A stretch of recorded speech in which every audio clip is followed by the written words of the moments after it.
On this Saturday night at Lowell Park, it's a defeat for the Wareham Gatemen here against Cotuit, a 4-2 final score. We welcome you into the Gatemen Baseball Network postgame show here on Cape League TV. Ethan and I joined alongside Kyle Marshak. Just not the Gatemen's night. They had plenty of opportunities, but couldn't get it done in the end.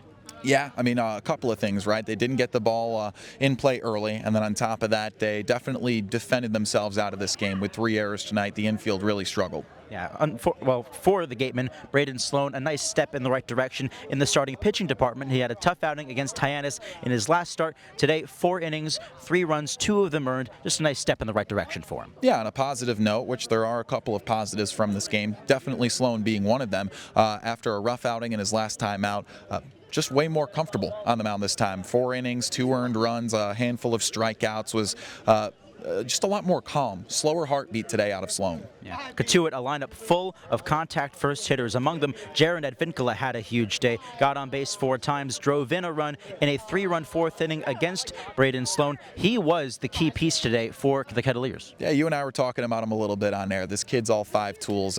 We gave him, we're not ones to hand out MLB comps, but Luis Arraez, right? A lefty with really good bat-to-ball skills, a lot of speed, and sure enough, with 2 knocks today, he was a part of 3 of the 4 runs, touching home plate twice, and then plating a run with an RBI double. Just a really productive hitter. You touched on it a little bit, the defense letting down the Gatemen today. A couple of misplays on bunts put in play by the Kettleers. Some small ball working in the favor of Cotuit today. The Gatemen defense just has to step it up. Yeah, bunts both intentionally and swinging, especially in that 4th inning where we saw a couple of errors from the pitcher. The infield just struggled to get that ball on a couple of close plays today. When there was anything in front of the pitcher, they just either threw it away or couldn't get the throw there in time. So, you know, putting the ball in play and just seeing what happens, that approach worked very well for Cotuit today. Our very own Amanda Foster caught up with manager Ryan Smythe here on the postgame show. Thanks, guys. I'm here with manager Ryan Smythe.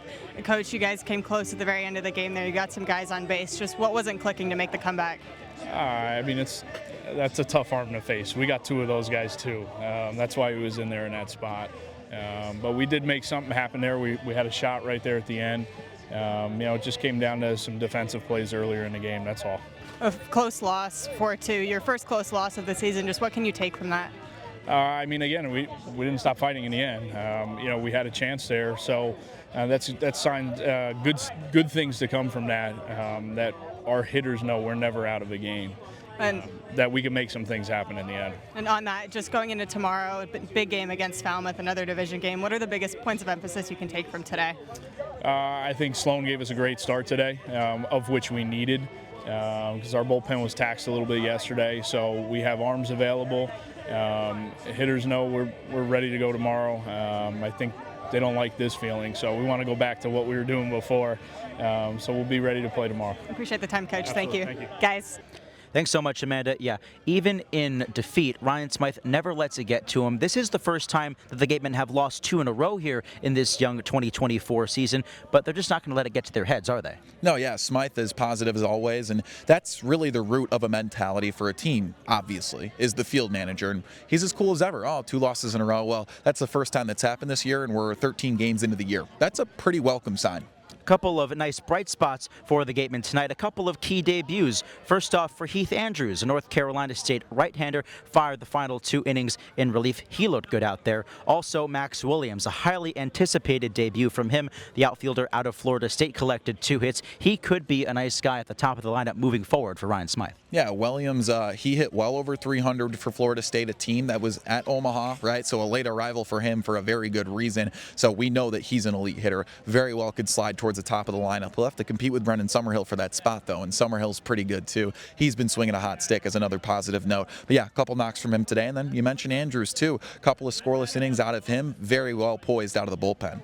So it's a 4-2 loss for the Wareham Gatemen here. That'll wrap things up from Lowell Park in Cotuit, Massachusetts. Both teams now tied for the lead in the Cape League West Division with 9-4 records. So it'll be interesting to see how it all pans out going forward. It'll be a 6 o'clock start time from Spillane Field tomorrow night. The Falmouth Commodores come to Wareham for the first time in 2024. So should be a fun matchup. We will be on the call with you then. Ethan Ibe and Kyle Marshak. Thanks again to Amanda Foster, our sideline reporter. We'll talk to you tomorrow from Spillane on the Gatemen Baseball Network, powered by Cape League TV.